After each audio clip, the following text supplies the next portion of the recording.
예수님이 오신 목적을 예수님이 스스로 발표를 하셨어요. 너무 마음이 상하신 겁니다. 왜냐하면 세베대의 아들들은 이모의 아들들이에요. 예수님의 육적으로 그들은 제자입니다.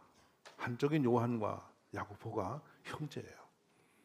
한밤에 예수님을 찾아와서 우리 두 아들을 기억하라고, 예수님이 높은 자리에 올라가면 좌편 우편에 두 아들을 좀 세워달라고. 그제 예수님이 너희가 내가 마시는 잔을 받을 수 있느냐고 물으세요. 받겠다고. 이 제자와 그 어머니가 받는 내용은 뭐냐면 예수님과 함께 영광스러운 자리에 올라가는 것을 꿈을 꾸고 이야기를 하는 거예요. 근데 그 잔은 사실은 십자가에 죽는 희생의 잔이었습니다. 그것은 영적으로 보지 못하니까 거리가 확 생긴 거죠. 그 소문이 바로 퍼졌어요. 다음날 제자들이 분노합니다. 어떻게 니들끼리 그렇게 하냐? 밤에 인척이라고 해서 니네끼리 해먹냐 이런 거예요. 우리 그런데 익숙하죠. 누가 이렇게 끈달아서 뭐 했으면 그냥 막 이렇게 하는 거 있잖아요. 이게 이제 분노하는 거야. 저도 요즘에 곰곰 생각하는 거예요. 사람은 참 민감한 노선이 있구나. 내가 가고 싶은 그 자리에 내가 못 가면 열받는 거야. 그래서 사람이 미움이 되고 공격 대상이 됐죠. 그때 예수님이 내가 온 것은 뭐하러 온 줄 아니? 라고 한 것이 본문이에요. 이 본문이 뭐라고 하시냐면 내가 온 이유가 있다. 그것은 섬김을 받으려고 한 것이 아니야. 대단히 중요한 언어입니다. 섬김을 받으려고 온 것이 아니야. 도리어 섬기려고 온 거야. 근데 섬김의 끝이 어디까지냐면 자기 목숨을 많은 사람의 대속물로 주려고 온 거야. 그러면 여기서 뭘 하냐? 섬김은 무엇인가? 목숨까지 주는 거다. 아멘을 안 하시는데 섬김은 목숨까지 바치는 거다. 중요합니다. 여러분, 대통령이 국민을 위해서 목숨 바쳐 섬기면 어찌 될까요? 나라가 TV질 겁니다. 참 백성이 행복할 겁니다. 힘은 지배하려는 게 세상심이고 기독교 힘은 섬기려고 준심이죠. 이게 역사예요. 힘은 가져야 돼요. 힘 없으면 밟혀요. 근데 그 힘이 사람을 지배해버리면 악이 됩니다. 그게 독재죠. 근데 그 힘이 섬기는 쪽으로 가면 위대한 축복이 일어납니다. 세상에 다 잘해보겠다는 임금들이 왕으로 다스렸지 않습니까? 근데 유독 왜 세종대왕은 그게 눈에 띕니까? 만약 세종대왕께서 내가 멋진 왕이 되어서 박수 받고 그러기 위해서 내가 한글을 만들어서 봐라 이것이 내 유업이다, 봐라 내가 얼마나 위대한 걸 했냐, 이렇게 한글을 만드셨다면 그냥 끝났을 거예요. 세종대왕은 엉덩이가 진물로 무너져서 피고름을 감출 수 없도록 피부에 몸이 썩어서 온천탕으로 온양까지 와서 목욕하고 가시면서도 밤낮을 섬기면 것이 뭐였냐? 눈 어두워 이름도 못 쓰고 들어도 알지 못하는 불쌍한 백성들이 눈을 띄워야 되겠다. 그래서 쉬운 언어로 자기 생각을 표현하고 알 수 있도록 하겠다고 그 많은 반대 세력들이 덤벼들어도 그냥 묵살하면서 그 한글을 만드신 거예요. 어떻게 하면 백성이 잘 살 수 있고 행복할 수 있을까요? 같은 왕이었는데 세종은 섬김으로 체질화된 왕이고 어떤 임금은 당파 싸움과 더불어 씨름하면서 높은 자리에 올라가는데 힘을 모았던 왕들이 있고요. 같은 힘을 가져도 이게 우선순위가 달라져 있지 않습니까? 우리가 왜 북녘에 있는 공산당을 우리가 심도를 하느냐면 특정한 누군가의 완벽한 그 힘이 전 국민들을 너무도 좁혀하게 만들기 때문이죠. 여러분, 힘은 섬길 때 아름답습니다. 우리 기독교의 정신은 우리 모두에게 살아야 할 방법은 힘자랑하고 누구를 지배하고 짓밟는 데 있는 게 아니고 섬기는 체질입니다. 우리는 섬길 수밖에 없는 체질이 되어 있고 그렇게 배워야 되고 살아야 되는 거예요.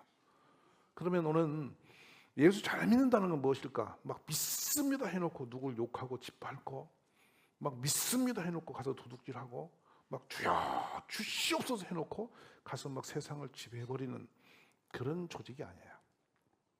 믿음 좋으면 섬깁니다. 아멘. 능력 받으면 섬기러 갑니다. 우리가 그 눈이 열리기를 바랍니다. 예수님이 당신이 오신 내용을 요가복음 6장과 10장과 누가복음 19장과 요한복음 12장과 마태복음 20장에서 쭉 몇 번에 걸쳐서 내가 온 것은 직접적인 언어를 쓰셨어요. 이건 조금도 그냥 빗갈리지 않고 그냥 온 것은이라고 바로 내친 게 뭐냐면, 내가 하늘에서 내려온 것은 내 뜻을 행하려 함이 아니요 나를 보내신 이의 뜻을 행하려 합니다. 하나님 뜻을 섬기러 왔다. 할렐루야. 요한복음 10장 10절에는 내가 온 것은 양으로 생명을 얻게 하고 더 풍성히 얻게 하려는 것이다. 예수님 때문에 우리는 풍성하고 생명을 얻고 잘 된다는 거야. 이게 예수님 오신 이유야. 세 번째, 인자가 온 것은 잃어버린 자를 찾아 구원하려 합니다. 영혼 살리려고 오신 것이다. 맞습니까? 요한복음 12장 47절에서는 내가 온 것은 세상을 심판하려는 것이 아니요 세상을 구원하려고 온 거야. 주님이 이 말씀을 하실 때 얼마나 안타까웠고 또 얼마나 우리가 알기를 기대하신 말씀인지를 이해할 수 있어야 돼요. 내가 온 것은 이 목적성이 선명하게 살다 가셨고요. 이 어찌 보면 또 한 사람이 나타났는데 이 목적대로, 예수님의 목적대로 살다 떠난 사람이 사도 바울이에요.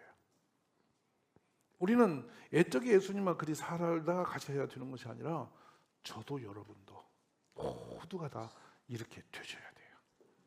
아멘. 섬긴다는 것은 얼마나 큰 축복인지 모릅니다.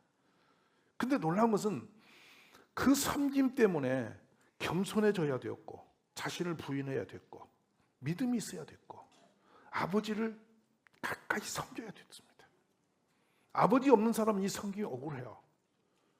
하나님이 나의 섬김을 상 주실 것이고 위로하실 거고 기뻐하실 걸 믿으면 섬김이 행복하죠. 섬김이 억울한 것은 내 육신의 감정이기 때문에 그래요.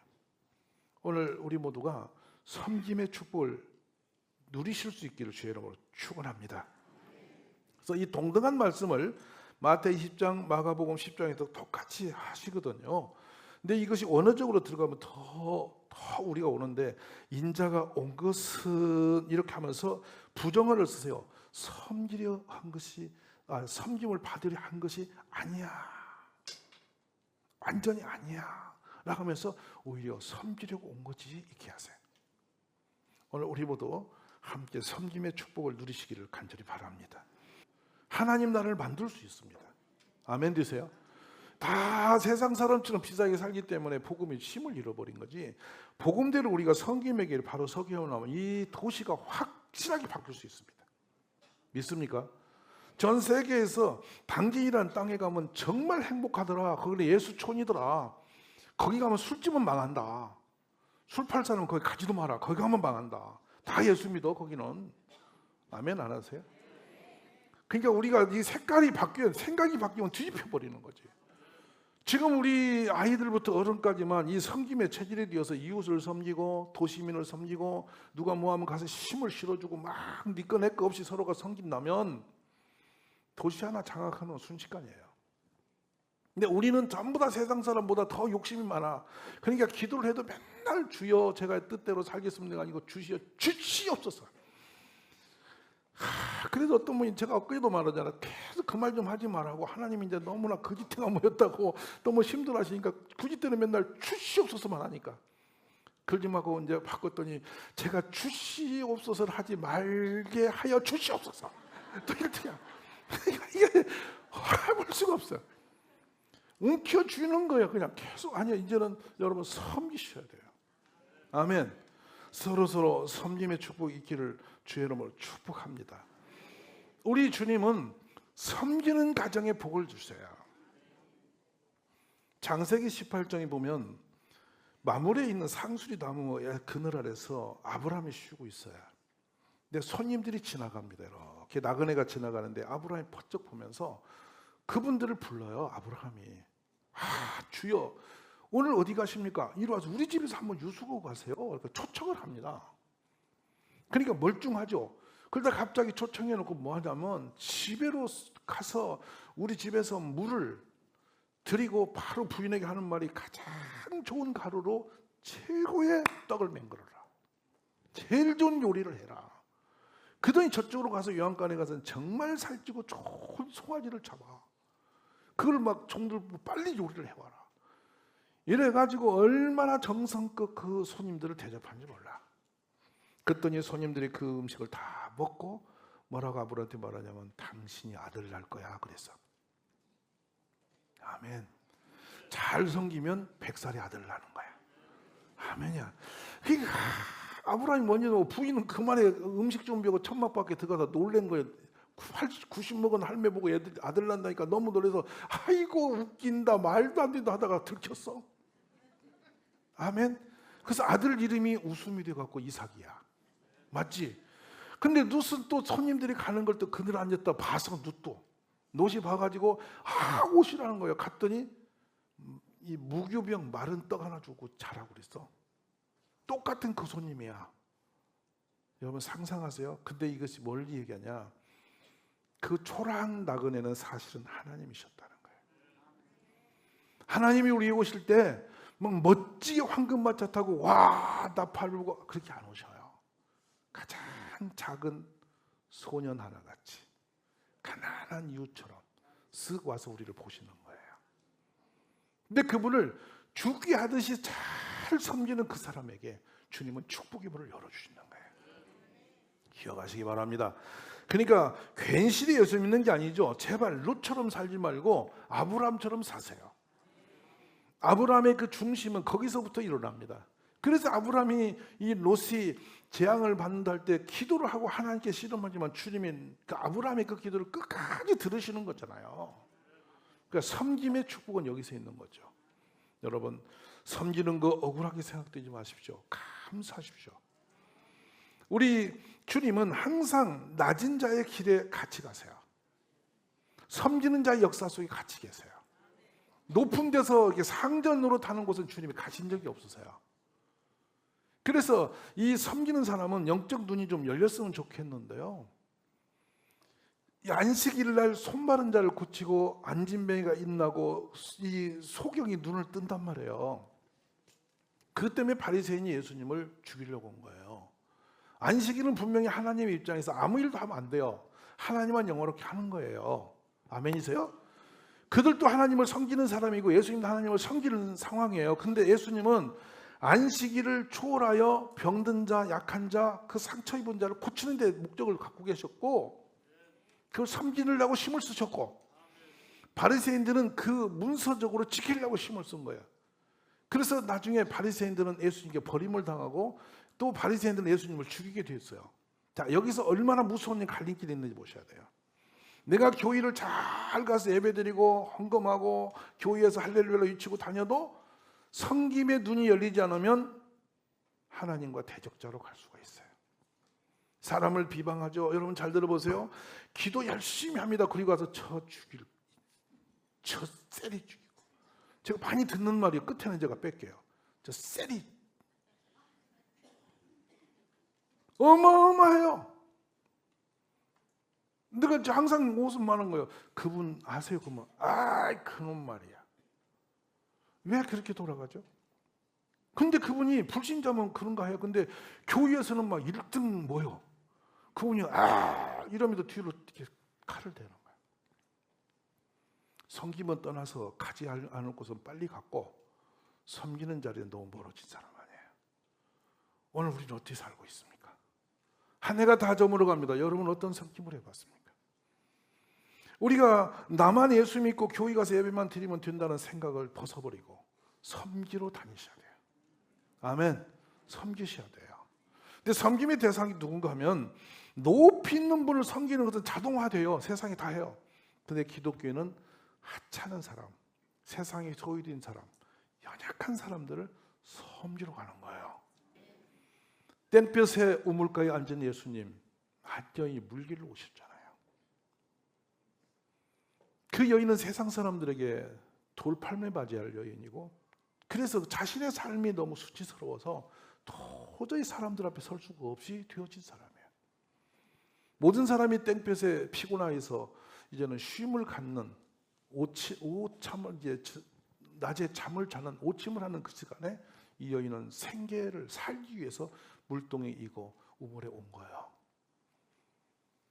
예수님이 내가 누군지 알았더라면 네가 이렇게 물길로 다니지 않았을 거고 나보고 물을 달라고 했을 것이고 내가 주는 물은 네가 먹지 않아도 영원히 평생 동안 배부를 물을 줄 수 있었는데 네가 나를 알라고 말씀하시는 때에 당신은 어떻게 유대인으로서 이 사마리 여자한테 말을 걸며 물을 달라고 하느냐? 당신은 준다는 물을 준다는지 당신 손에는 우물도 없고 바가지도 없고 아무것도 없는데 물길 도구도 없는데 무슨 물 준다는 말을 하나?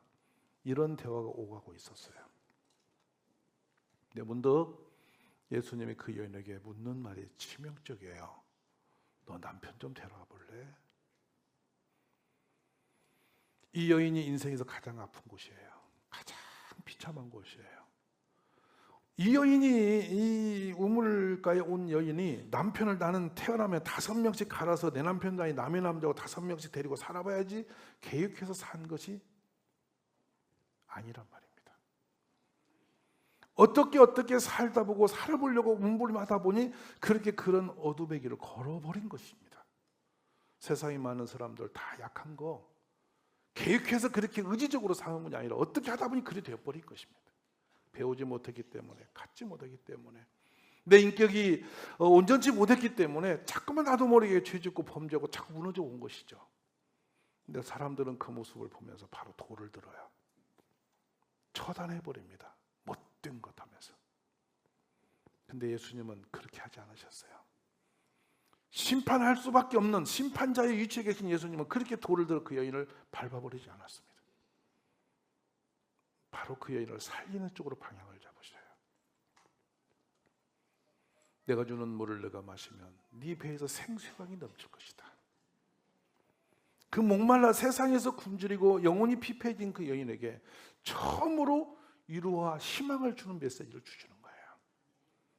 이 여인은 바로 그 자리에서 회복이 됩니다.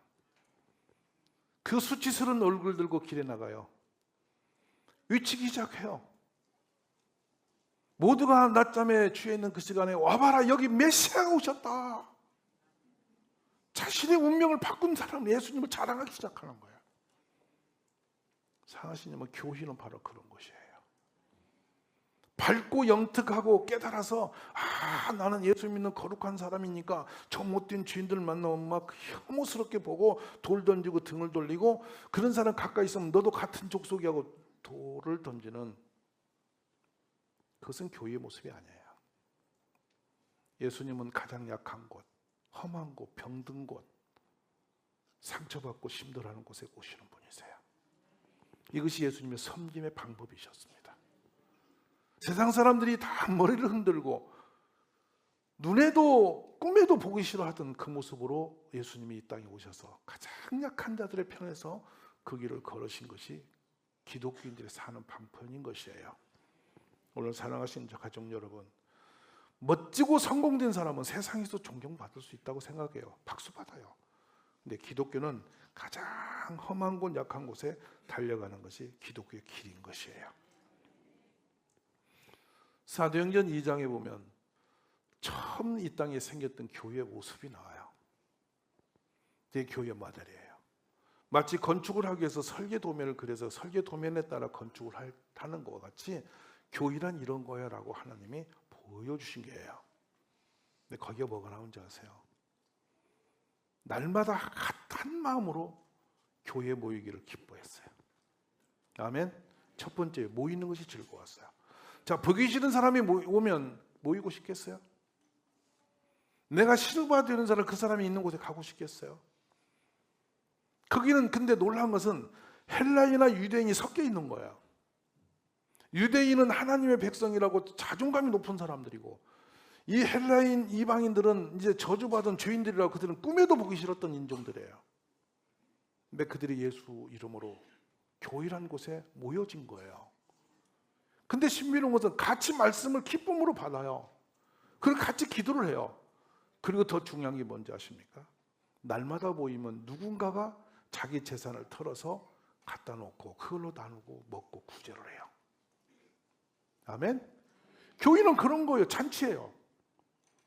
십시일반 내가 있는 거 내가 들고 나와서 섬기는 거예요. 그게 축복이에요. 그랬더니 주께서 이 주변 사방에 칭송받는 소리가 자자해질 때 주께서 구원받는 영혼들을 날마다 보내주셨다는 거예요. 이것이 교회의 역사예요. 오늘날 교회는 너무 썰렁해요. 무서워요. 종종 그런 말 해요. 교회가 무섭대요. 좀 오세요. 아이고 무서워요. 왜 무서워? 누가 그 호랑이 있나? 그랬더니 아니요.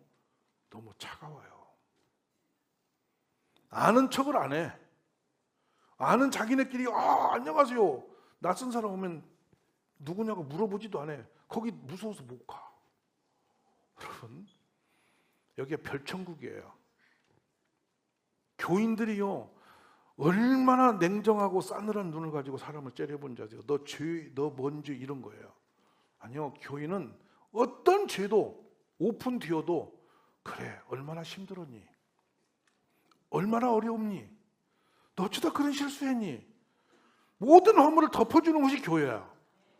서로 막 시퍼런 눈 뜨고 영안이 열려가지고도 죄를 정죄하고 막 꾸짖고 막 욕하고 뒤에서 뒤통수 치고 막 안 그런 척하고 또 뒤집고 치고 아니에요, 여러분. 우리 교회가 섬김의 축복으로 회복되기를 기도하셔야 돼요. 오늘 새해를 열어가는 우리 가족 여러분 모두가 다 새해에는 섬김의 기쁨을 누릴 수 있기 바라고, 우리가 만나는 모든 사람, 약한 사람이 우리 때문에 살 소망이 생기고 교회 가고 싶은 마음이 일어날 수 있기를 주의 이름으로 축복합니다.